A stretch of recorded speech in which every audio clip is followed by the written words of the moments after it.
The Mandela Catalogue. I am not what you think I am. Something is wrong in Mandela County. Not ghosts, not demons. Something worse, alternates. Shape-shifting entities that look like us, sound like us, learn how to be us. But they're not. They're never quite right. And they don't kill you instantly. They make you suffer until your mind tears itself apart. Set in a VHS-drenched reality, the Mandela Catalogue shows a world where reality is corrupted at its core. Your screams lie. Your reflection stares longer than it should. And even angels, especially angels, can't be trusted. Gabriel speaks, but it's not the one from your Bible. It's a mockery wearing holy skin. The alternates manipulate through technology, phones, TVs, emergency broadcasts, all weapons. They whisper in your sleep. They rewrite your face. And when they finally reach you, all you can do is scream until it screams with your voice. In Mandela County, fear is a virus, and it's spreading.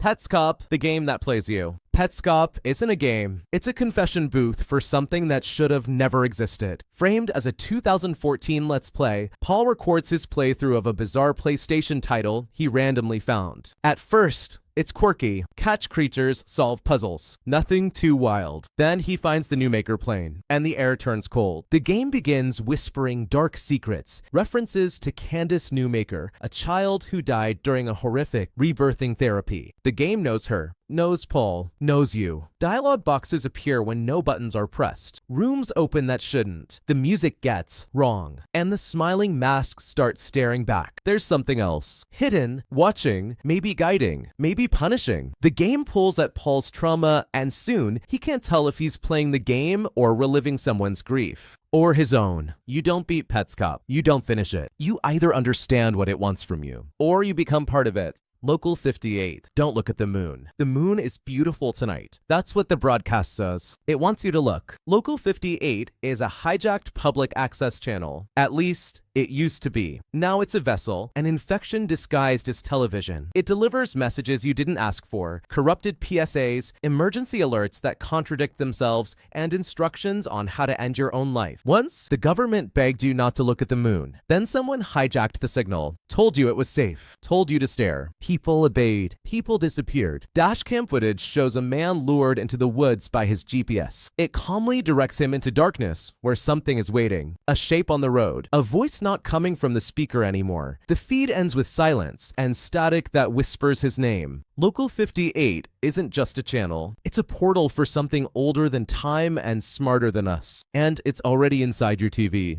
Gemini Home Entertainment. The end began with the VHS. You find an old VHS tape, labeled something innocent, deep-sea life forms, or camping tips for kids. You press play, but what plays is wrong. The ocean isn't full of fish. The woods aren't empty. And Earth isn't alone. Gemini Home Entertainment is a cursed library of analog media, disguising the apocalypse behind fake documentaries and educational videos. But these aren't glitches. They're warnings. Something ancient is waking, and it doesn't speak, it infests. Parasitic creatures called woodcrawlers live beneath the forest. The meadow house appears in dreams, and then in real life. A condition called deep root disease spreads through ecosystems like rot. But it's not random. It's coordinated, engineered. And behind it all is the Iris, a cosmic being orbiting between Neptune and Pluto. It watches. It waits. It is not a god. It is not an alien. It is something in between. It is Earth's replacement plan. And the invasion? Already happening. These tapes weren't meant to be watched. They were meant to prepare you. But it's too late. You've already seen.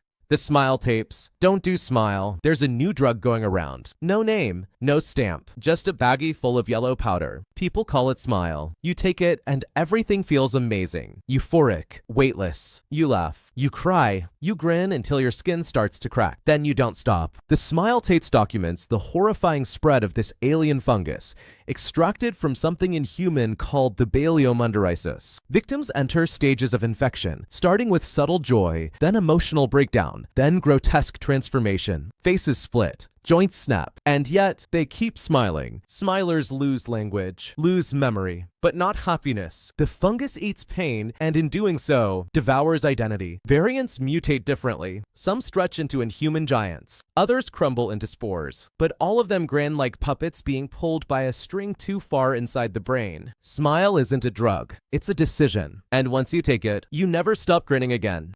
The Backrooms, a place you were never meant to see. One moment you're here, the next you're somewhere else. Somewhere wrong. The carpet's damp. The walls are covered in faded yellow wallpaper, and the lights buzz nonstop like they're screaming just for you. Welcome to the Backrooms, an endless maze of liminal spaces where time doesn't move forward, it decays. This isn't just a place. It's a prison dimension discovered by Async, a fictional 1990s research group who tried to tame it. What they found wasn't a discovery, it was a curse. They built doors into the unknown, expecting knowledge. What they got were missing people, broken minds, and entities that don't want to be seen. Those who enter rarely leave. And if they do, they aren't who they were. Some come back quiet, some don't speak at all. Others babble about footsteps behind the walls and staircases that lead nowhere. A few scream themselves hoarse until they drop dead. It doesn't matter. The Backrooms always wins. You don't die here. You erode. Slowly, until there's nothing left but your echo bouncing down a hallway no one else will ever find. So if you ever hear a light buzzing louder than usual, if your office wall seems a little too yellow, run or don't. It's already too late.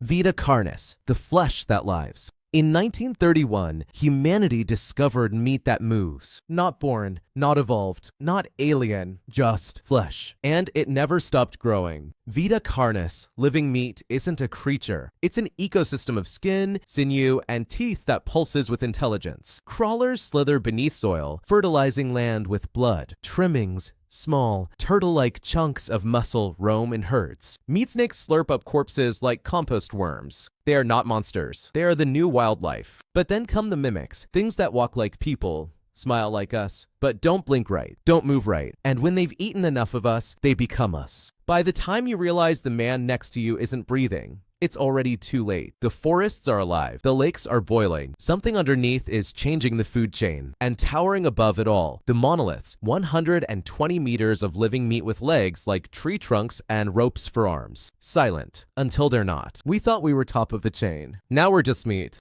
The Monument Mythos, the lies carved in stone. You've seen the Statue of Liberty, Mount Rushmore, the Washington Monument, but you've never seen them move. You've never heard them speak. You will. The Monument Mythos is an alternate history analog horror where America's landmarks are not symbols, they are prisons. Inside the Statue of Liberty sleeps the Liberty Lurker, a creature older than democracy. Beneath Mount Rushmore lies the Hollow Earth Civil War. Even the presidents are fictions like James Dean, who somehow never died, and J.D. Rockefeller, who rewrote history with technology. Everything you know is a lie. The real US government was eaten alive by something cosmic long ago. What replaced it are the all-Americans, engineered horrors wearing human faces. Statues plead, songs hypnotize, the moon hulls, and it all points to the nonagon, a shape that shouldn't exist, yet echoes through time. It's the end of history, and we've been saluting it this whole time. Thank you so much for watching this video. If you'd like to discuss it or suggest new ideas, feel free to leave a comment below. Don't forget to subscribe for more amazing content. See you in the next one.